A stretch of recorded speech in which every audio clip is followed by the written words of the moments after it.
I'm Sherilyn Allen, but I was Sherilyn Carmichael. And I used to live just 4 houses down from the school in Edgar Road, so getting to school was a breeze. 1965, I would have started school here, went right through till grade 6, and there was 2 teachers, and there was Mrs. Mackenzie in the little room, and then Mr. Sipes in the big room. Memories of the big room was the blackboard still. That's originally the blackboard there, but I remember there was a stand there with the tally on it, because that's where we saw the moon landing, and then the coal heater, the ceramic heater would have been, an enamel type of heater, a small one for fire though, that was in the middle of the room. And Mr. Sipes' desk was always in the corner, and then we had all the wooden hinged desktop, and we all had our own desk. You sit in here now and look how small it is. Even in grade 6 it seemed like a big room. Mrs. Mackenzie was scary because she seemed old from when I was little to even when I saw her not long before she died. She didn't look any different. And on the big blackboard there was a big frieze that she used to do, and she used to change it it must have been several months at a time. She wouldn't have done it too often because there was a lot of intricate work that she did. But she used to spit on the chalk, so the chalk went on, it wouldn't brush off. But she used to do beautiful illustrations, and it was all alphabet type frieze type stuff. But she was really, really strict, so you never messed around with her. But Mr. Sipes was, definitely my favourite, because he had that beautiful baritone voice. Because all the school had pine trees around it then. On hot days he used to let us, for the afternoon off, and we'd go and sit under the pine trees where it was so much cooler.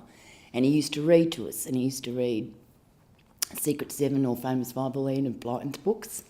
And just that, I could have listened to him for hours and hours and hours. Every time I come back for anything, and I always, just love to wander through and just have memories of everything, just all the cubby houses we used to build, and the rounders on the marching, everything, just I just love all that.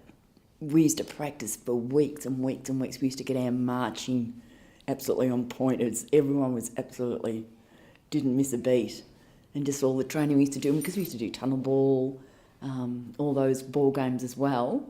So the kids who couldn't run fast and do all that, they could all be in things. And even if you weren't anything and did the marching, you felt really important because you were in the marching. The milk that used to get delivered at the front gate, often we still wouldn't get there because it had been sitting there since 6 o'clock in the morning, so it was always slightly warm. So I never really liked milk, but we used to be able to go down to Mahassie's and they were like jelly crystals, and you get these little set of plastic bags that had all different flavours in, so you could flavour your milk, and that was fantastic.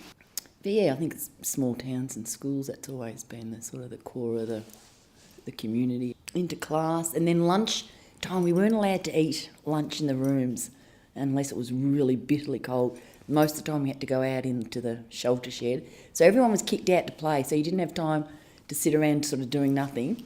But we had the best thing, because of all these pine trees that were around. We built some, what to me now were absolutely intricate tunnels, and with all covered with branches and then covered with pine needles. It was just, every day was fun. Every day was something to look forward to and go to school. I think in a smaller school, if you've got that core group who are respectful and everything, the other kids all follow suit.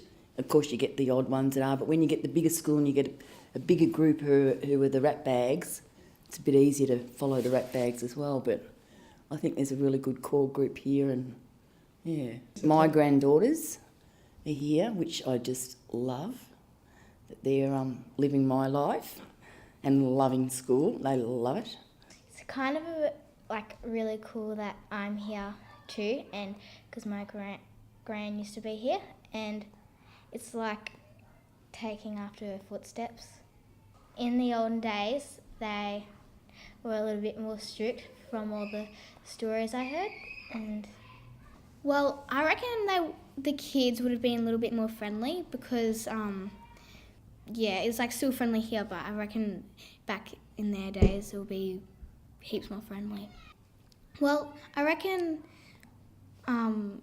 it feels really, really special, and because we are the 4th generation, and that's really, really special to go to the school. Well, but it's it's just that whole, there's several families here that have got a few generations that have gone as well. So there's a history thing that I love, but it's just the whole San Remo thing.